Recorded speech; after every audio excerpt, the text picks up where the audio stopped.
राधे राधे।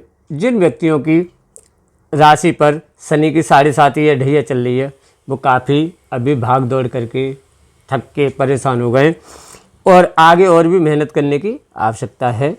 तो चलिए देखते हैं कि जिन व्यक्तियों की राशि पर शनि की 7.5 या शनि की ढैया चल रही है उनको अभी क्या ऐसे उपाय करने चाहिए जिससे उन्हें उनका दुष्प्रभाव ना महसूस हो और शुभ फल की प्राप्ति हो सके। तो आपका स्वागत है हमारे चैनल में। आप बने रहिए, आप हमारे साथ वीडियो को पूरा देखिए जिससे आपको सही से समझ आ सके। आज मैं आपको बताने जा रहा हूँ कि क्या उपाय करने से हमें शनि के जो दुष्प्रभाव हैं वो नहीं महसूस होंगे। तो चलिए वीडियो में देखते हैं। तो जैसे कि अभी देखा जाए कि मकर, कुंभ और मीन और कर्क और वृश्चिक इन राशियों पर शनि की 7.5 या ढैया चल रही है। तो इन राशियों को खास करके अभी तक कुछ समय पहले तक बहुत कष्ट रहे, बहुत भाग दौड़ हुई हैं, कार्य भी नहीं बने हैं, टेंशनें भी हुई हैं, मानसिक तनाव भी हुए हैं, परेशानियां भी काफ़ी आई हैं और परिवार में भी काफ़ी तनाव हुए हैं और आपस में भी पति पत्नी के रिश्तों में भी काफ़ी तनाव रहे होंगे। इसके साथ साथ जो शत्रु हैं वो भी काफ़ी सक्रिय हुए हैं, कार्यों में भी काफ़ी कार्य बिगड़े हुए हैं। तो अब इनका ऐसा क्या किया जाए जिससे फ़िलहाल हमें काफ़ी हद तक उनका सही फल प्राप्त हो सके। वैसे फ़िलहाल अब कुछ हद तक राशियाँ में परिवर्तन आए, कुछ हद तक सही हुई हैं, आगे और सही होंगी, लेकिन फिर भी हम उपाय कुछ करते हैं तो और जल्दी उनके फल प्राप्त हमें होंगे। तो फिलहाल का जो गोचर है वो इस प्रकार से है कि सूर्य अपनी ही राशि में गोचर कर रहे हैं, बुध भी उन्हीं के साथ गोचर कर रहे हैं और सिंह राशि में, और कन्या राशि में शुक्र और केतु गोचर कर रहे हैं और कुंभ राशि में शनि गोचर कर रहे हैं और मीन राशि में राहु गोचर कर रहे हैं और वृष राशि में बृहस्पति, देवगुरु बृहस्पति गोचर कर रहे हैं और मिथुन राशि में मंगल गोचर कर रहे हैं। तो फिलहाल का ये गोचर है।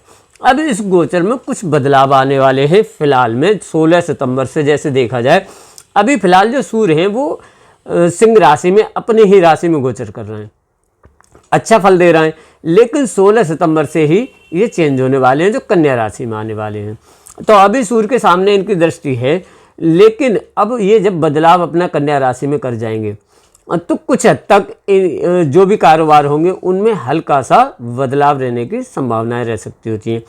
और जब ये अभी जो अपना शुक्र देखे जाएं तो शुक्र अभी कन्या राशि में है और जब सूर्य कन्या राशि में शुक्र के साथ पहुंच जाएंगे 18 सितंबर से शुक्र भी अपना गोचर बदल देंगे और 16 सितंबर से सूर्य अपना गोचर बदलेंगे, दोनों कन्या राशि में एक साथ आ जाएंगे।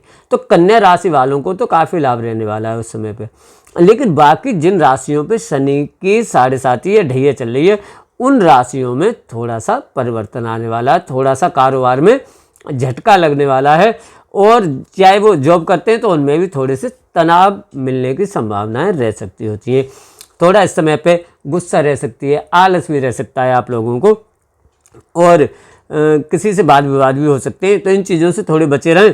तो अब इनके जो उपाय आप ऐसे क्या कर सकते हैं जिससे आपको फ़ायदा हो वो मैं आपको बताने जा रहा हूँ कि मकर, कुंभ और मीन और कर्क और वृश्चिक राशि वालों को खास करके ये उपाय करना बहुत ही ज़रूरी रहेगा। या कोई किसी विशेष कार्य के लिए मतलब कोई नया कारोबार शुरू करने जा रहे हैं उनको भी करना सही रहेगा, या कोई शिक्षा का कुछ ऐसा कर रहे हैं, किसी चीज़ के लिए डिप्लोमा कर रहे हैं या कोई नौकरी की तैयारी कर रहे हैं तो उनको शनि की कोई बाधाएं ना आए, क्योंकि शनि भाग दौड़ भी करवाते हैं और कार्यों में काफ़ी थकान भी करवा देते हैं, आलस भी दे देते हैं।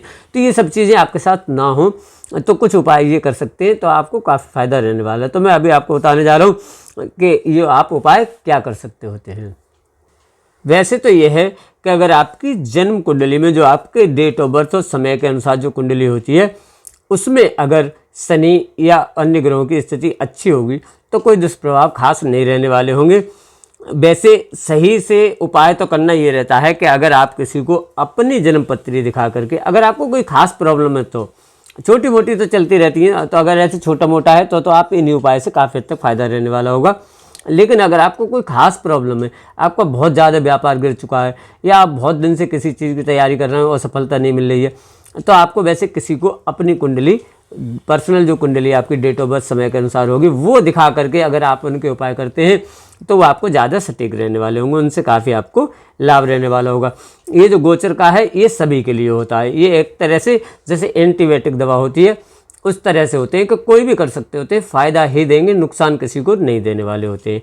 इसीलिए हम लोग ये गोचर के साथ बता देते हैं ये उपाय। तो आपको क्या उपाय करने हैं कि एक लोहवान की वर्तिका आती है, लोहवान युक्त एक दीपक जैसा आता है, आप उसको शाम के समय जला सकते हैं पीपल के पेड़ पे, तो आपको बहुत ही इससे फ़ायदा होने वाला है। अगर आपको वो नहीं मिलता है तो आप सरसों के तेल का दीपक बनाएं और उसमें लोहवान डाल सकते हैं, अलग से डाल सकते हैं, कोई दिक्कत नहीं है। थोड़े से काले तिल आप डाल सकते हैं और दीपक लेकिन करीब 1 घंटे जले, इतना होना चाहिए, थोड़ा बड़ा दीपक लेना चाहिए आपको, करीब 1 घंटे तक जलना चाहिए। तो इससे आपको बहुत ही लाभ रहने वाला होगा, लेकिन शाम के समय जलाना है। और अगर आप दिन में फ्रेश होने गए तो दोबारा आपको नहाना है, नहा करके ही, और खुले में जो पीपल होगा वहीं पे आपको जलाना होगा। पीपल के नीचे आप जलाएंगे संध्या के समय तो बहुत ही आपको फ़ायदा देगा। अगर आपको शाम को समय नहीं मिलता है तो आप सुबह के समय ही पीपल को जल दे सकते हैं, आप जल चढ़ा सकते हैं, उससे भी आपको बहुत ज़्यादा फ़ायदा रहने वाला होगा। शाम को समय नहीं है तो सुबह आप जल चढ़ा दीजिएगा, फूल रोली चावल जो भी है आप वहाँ पीपल पर चढ़ा दीजिएगा, उससे आपको बहुत फ़ायदा होने वाला होता है। और आप जैसे मंगलवार या शनिवार को आप पक्षियों को, या रूटीन में आप डेली में भी उड़द लेके आप उनको भिगो लीजिए और भिगो के आप पक्षियों को डालिए, तो उससे आपको बहुत फ़ायदा रहने वाला है। और साथ साथ थोड़ा सा जल रख दीजिए कहीं पे, तो उससे आपको और भी ज़्यादा लाभ होगा। उड़द जो होते हैं काले, वो वाले साबुत जो उड़द होते हैं, उनको आपको लेके भिगोना है पहले, 1 दिन पहले, और फिर आपको डालना है। तो आप भिगो के रख लीजिए, उन्हीं में से थोड़े थोड़े डालते रहिए, ऐसे कर लीजिए डेली में, बहुत फ़ायदा देगा। और आप जैसे सरसों का तेल होता है, उससे अगर आप हाथ पैरों की मालिश करवा सकते हैं किसी से, उसमें हल्के से काले तिल डाल करके, तो आपको बहुत फ़ायदा देना होगा। जिनको मतलब ज़्यादा कष्ट है उनके लिए, वैसे तो आप इनमें से कुछ भी उपाय कर सकते हैं तो आपको फ़ायदा देंगे, लेकिन जिनको ज़्यादा प्रॉब्लम चल रही है या ज़्यादा आलस आ रहा है या हारी परेशानी भी शरीरों में है, तो वो व्यक्ति ये उपाय अगर करते हैं तो बहुत फ़ायदा रहेगा। और जैसे कोई असहाय होते हैं, बेसहारा होते हैं, ऐसे व्यक्तियों को, जैसे कोई बहुत वृद्ध हैं, असहाय जो भी होते हैं, उनको आप जैसे अगर भोजन कराते हैं तो उसका बहुत ही फ़ायदा रहने वाला है। या जैसे आप कोई कंबल आदि का दान करते हैं तो वो भी बहुत फ़ायदा देने वाला है। या जैसे ऊनी जो आसन होते हैं वो आप कहीं मंदिर वगैरह में दान दे दीजिए, उससे भी आपको बहुत फ़ायदा रहने वाला होगा इस समय पे। और विशेष अगर आपको कोई शारीरिक कष्ट है ज़्यादा, तो आप 11 नारियल जो होते हैं, कच्चे नारियल हरे वाले, वो वाले आप ले करके, और एक एक नारियल लेके एक एक बार सिर पे उतार करके आप बहते हुए पानी में अगर प्रवाहित करेंगे, उन्हें छोड़ेंगे, तो आपको बहुत लाभ रहने वाला है। शारीरिक कष्टों में काफ़ी हद तक आपको सफलता रहने वाली होगी। साथ साथ आप उसके साथ थोड़ा सा आटा ले जाएं तो वो भी बहते हुए पानी में ही आटे की गोलियां बना के आप मछलियों के लिए डाल दीजिए। करीब 1 किलो आटा सा गूंद के ले जाएंगे टाइट टाइट, तो उसकी आप गोलियां बना के डाल सकते हैं, उससे भी आपको बहुत फ़ायदा रहने वाला होगा। तो ये सब करने से आपके एक सबसे पहली चीज़ ये है, ये ग्रह दोष को शांत करता है और हमारा जो मस्तिष्क होता है उसको भी हल्का करता है। क्योंकि जब शनि या कोई क्रूर ग्रह की जब दशाएं चल रही होती है तो हमारा मानसिक संतुलन जो होता है वो बिगाड़ देते हैं। मतलब हमें चिड़चिड़ापन हो जाता है, गुस्सा आने लगती है, किसी काम में मन नहीं लगता है, आलस सा आने लगता है, नींद से आने लगती है, और बहुत जल्दी से किसी से वाद विवाद रहने की संभावनाएं रह सकती होती हैं। तो इनको समझना एक बहुत ज़रूरी है कि ग्रहों की, कभी कभी ग्रहों की परिस्थिति, ग्रहों की दशाओं के अनुसार हमें ऐसा होने लगता है, लेकिन हम सोचते हैं कि अरे मतलब सामने वाला गलत है, सामने वाला भी सही होता है, हम भी सही होते हैं, लेकिन वो ग्रहों के ग्रह चाल की वजह से ऐसा रह जाता है कई बार। तो ग्रह दोष भी इनसे शांत होता है। और धन में भी काफ़ी आय मतलब वृद्धि होती है, उसमें आय में जो आमदनी होती है हमारी उसमें काफ़ी, और कारोबार में भी काफ़ी हद तक सफलताएं और वृद्धि की संभावनाएं ऐसे रह सकती होती हैं। और आप विशेष करके एक चीज़ कर सकते हैं, जैसे हनुमान चालीसा का पाठ कर सकते हैं, या शाम को सूरज अस्त होने के बाद आप स्नान करने के बाद शनि के जो प्राम प्रीम प्रोम सा शनिश्चराय नमः जो मंत्र होता है उसका आप मंत्र कर सकते हैं 108 बार, या उससे ज़्यादा कर सकते हैं, तो आपको बहुत फ़ायदा रहने वाला होगा। जिनको ज़्यादा समस्याएं रह रही हैं वो ज़रूर ही शनि के मंत्र का प्रयोग करें, तो आप देखना कुछ ही समय में आपको बहुत लाभ रहने वाला होगा। खास करके आप कुत्तों को कुछ भोजन डाल सकते हैं, कुछ भी मीठा नहीं डालना है, मीठे से कुत्तों को एलर्जी हो जाती है। खुजली हो जाती है। तो आप कोई भी वस्तु जैसे ब्रेड, बिस्किट, रस वगैरह, ऐसी रोटी, जो भी चीज़ वो खाते हैं वो आप उन्हें डाल सकते हैं, उनसे आपको बहुत लाभ रहने वाला होगा। तो इस प्रकार से अगर आप उपाय करते हैं तो आपको इन उपायों से बहुत ही लाभ रहने वाला होगा। और जैसे आप सुंदरकांड का अगर पाठ कर सकते हैं तो सुंदरकांड भी आपको बहुत ही लाभ देने वाला होगा। और जो पढ़ने वाले बच्चे हैं अभी उनको जो इन राशियों से संबंधित होंगे, जैसे मकर, कुंभ या मीन या कर्क या वृश्चिक राशि जिनकी होंगी, जिन पर शनि का प्रभाव चल रहा होगा, उनको अभी इस समय पर काफ़ी आलस रहने की संभावनाएं रह सकती होती हैं। उनके पेट से रिलेटेड भी उनको शायद थोड़ी प्रॉब्लमें रह सकती होती हैं, या हड्डी से संबंधित प्रॉब्लमें रह सकती होती हैं। तो उनको भी ये उपाय करने बहुत ही सही रहेंगे। और ख़ास करके जो पढ़ने वाले बच्चे हैं, छोटे बच्चे, उनको तो तांबे के लोटे से आप अगर जल दिलवाएंगे तो उससे भी बहुत फ़ायदा रहने वाला होगा। तांबे का लोटा लेके उसमें जल लेके शुद्ध आप साफ़ करके उसको भर लीजिए और उसमें थोड़ी सी रोली डाल दीजिए। लाल पुष्प अगर मिल जाते हैं, लाल फूल, तो आप वो डाल लीजिए। लाल नहीं मिलते तो आपको कोई दिक्कत नहीं, फूल नहीं डालने हैं। फिर लाल फूल के अलावा कैसा भी फूल नहीं डालना, थोड़े से उसमें रोली बस डालनी है। और रोली डाल के आप सूरज की तरफ देख के, जो बच्चे हैं अगर वो देते हैं अर्घ, जैसे बाहर नहीं दे सकते तो आप छत पे एक गमला रख लीजिए, उसमें थोड़ी सी मिट्टी डाल लीजिए जहाँ से सूरज दिखे, और उस गमले में सूरज की तरफ देखते हुए उस गमले में ही जल छोड़ेंगे, तब भी आपको बहुत फ़ायदा रहने वाला होगा। क्योंकि नीचे से सूरज नहीं दिखते हैं कई जगह पे, या किसी की बालकनी में से दिखते हैं तो आप बालकनी में दे सकते होते हैं। जहाँ से भी सूरज को देख के अगर बच्चे देते हैं तो बहुत फ़ायदा रहने वाला है। और इस समय पे तो फिलहाल गणेश चतुर्थी से कई जगह पे गणेश जी विराजमान हैं, या नहीं भी हैं तो आप गणेश जी की बच्चे अगर 11 दूर्वा लेकर के अगर गणेश जी को अर्पित करते हैं डेली, तो बुद्धि विद्या की बहुत ही प्राप्ति होगी। बुद्धि विद्या में उन्हें बहुत फ़ायदा रहने वाला है, क्योंकि ये गणेश जी के विशेष दिन होते हैं। 11 दिन जो होते हैं गणेश चतुर्थी से अनंत चतुर्दशी तक, तो ये बहुत ही विशेष दिन होते हैं उनके। तो विशेष समय पे किसी को हम कोई उपहार देते हैं या उनकी कोई सेवा करते हैं या उनको कुछ देते हैं तो उसका महत्व अलग ही रहता है। वैसे तो भगवान गणेश तो सर्वदा सर्वत्र विराजमान है, सभी जगह पर हैं, वो हमेशा ही रहते हैं, लेकिन फिर भी इस समय पे उनका विशेष ही वो रहता है। तो उस समय पे आप 11 ऊपर की दूर्वा जो होती है उसकी ऊपर की हरी हरी कोमल उसके अंकुर यानी ऊपर की किल्ली जो तोड़ करके और चढ़ाएंगे अगर बच्चे ओम गंग गणपतये नमः बोलते हुए। एक दूर्वा ली, ओम गंग गणपतये नमः चढ़ा दी, फिर दूसरी ली, ओम गंग गणपतये नमः चढ़ा दी।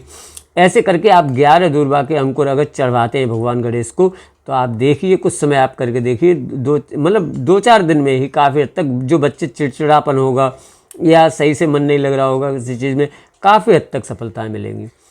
और बूंदी के लड्डू का आप भोग लगा सकते हैं उसी टाइम पे गणेश जी को। दूर्वा के हमको चढ़ाइए, उसके बाद 2 बूंदी के लड्डू ले जाइए आप और उनका भोग लगाइए भगवान गणेश को आंख बंद करके कि प्रभु आप इस प्रसाद को स्वीकार कीजिए, और इस प्रसाद को भोग लगा के अमृत के जैसा बना दीजिए, जिससे हम पाएँ इसको बाद में खाएं तो हमें बुद्धि विद्या की प्राप्ति हो। तो इस प्रकार से अगर उनको भोग लगा करके और उसमें से एक लड्डू लेकर के आप खाते हैं, मतलब एक लड्डू भगवान गणेश के वहीं पर रखा रहने दीजिए उनके आसपास, और एक आप ले लीजिए और आप उसको खा लीजिए, तो भगवान का प्रसाद हो जाएगा। तो उससे आपकी काफ़ी हद तक बुद्धि विद्या बहुत ही अच्छी रहने वाली होगी। तो खास करके शिक्षा वाले जो बच्चे हैं वो अभी भगवान गणेश को अवश्य ही ये चीज़ें करते हैं तो फ़ायदा रहने वाला होगा। और बच्चों को वैसे भी हनुमान चालीसा का पाठ जरूर सिखाना चाहिए। वो बच्चे हनुमान चालीसा का अगर पाठ करते हैं तो काफ़ी हद तक उन्हें हर चीज़ में सफलताएं मिलती हैं। और सूर्य को अर्घ, ये 2 चीज़ें बच्चों के लिए बहुत ही बढ़िया रहती हैं। सूर्य को अर्घ देना या ये करना, और ख़ास करके जो बड़े हैं, जो शिक्षा वाले बच्चे हैं, वो डेली माता पिता या गुरु जी के पैर छूते हैं या उनका आशीर्वाद लेते हैं, तो उससे भी काफ़ी हद तक उनके जो ग्रह दोष होते हैं वो दूर होते हैं। जो पढ़ने वाले बच्चे होते हैं उनको खास करके आशीर्वाद की बहुत आवश्यकता होती है। तो जो बड़े हैं, माता पिता हैं, उनके जब स्कूल जाते हैं उससे पहले आप डेली उनके पैर छू के जाइए, उनसे आशीर्वाद लेके जाइए, तो आपकी शिक्षा, पढ़ाई लिखाई जो कुछ भी होगी वो आपकी बहुत अच्छी रहने वाली होती है। और क्लास में जाकर के भी गुरुजनों को आप प्रणाम कीजिए, उनके भी आशीर्वाद लीजिए, उससे भी आपको काफ़ी हद तक लाभ रहने वाला होगा। और जो बड़े व्यक्ति हैं और ख़ास करके जो महिलाएं हैं, वो तो अभी जब तक जिन पे शनि की दशाएं चल रही हैं, तो महिलाओं को खास करके एक काम करना है कि जो अपने घर में सफाई की जाती है वो जल्दी करनी चाहिए। शनि जब होते हैं तो उनको क्या है, सफाई, उनको न्याय पसंद होता है। तो कई बार क्या होता है हमारे घरों में किसी कारण से, जैसे शरीर सही नहीं है या किसी वजह से काफ़ी देर तक गंदा पड़ा रहता है, तो ऐसा नहीं होना चाहिए। या कहीं कपड़े बहुत गंदे पड़े, बहुत ज़्यादा दिनों तक पड़े, ऐसा रहने से शनि का वास तो वैसे ही हो जाता है, तो वो हमें फ़ायदा नहीं देने वाला होता है। तो खास करके महिलाओं को ये करना चाहिए कि जब तक शनि की दशा है तब तक तो आप ऐसा कर लीजिए कि जो भी सफाई करनी है हमें वो जल्दी कर दें, सुबह जितनी जल्दी मतलब हो सके उतना जल्दी कर दें। ये नहीं कि आप सुबह 4 बजे ही करें, मतलब जितना जल्दी हो सकता है उतना जल्दी अगर आप करते हैं तो आप देखिए कारोबार सही या व्यापार सही या घर के जो तनाव सही या आपस के जो संबंध हैं उनमें अगर कोई तनाव चल रहा है या कोई शत्रु हैं जिनसे आपको भय लगता है या टेंशन रहती हैं, उनसे काफ़ी हद तक फ़ायदा रहने वाला है। माता बहनें तो घर में ही दीपक जला के भगवान की प्रार्थना घर में ही कर सकती है, कोई ज़रूरी नहीं है कि आप कहीं पे जा पाएँ, समय नहीं मिलता है तो कोई दिक्कत नहीं। तो इस प्रकार से आप अगर पूजा अर्चना करते हैं, मतलब ये उपाय करते हैं, तो आपको काफ़ी हद तक देखना कि गोचर के अनुसार आपका काफ़ी हद तक व्यापार से ही कोई भी चीज़ से वो आपको बहुत ही सफलता मिलने वाली होगी इसमें।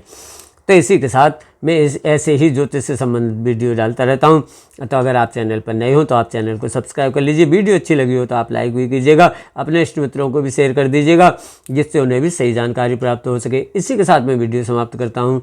जय माता की।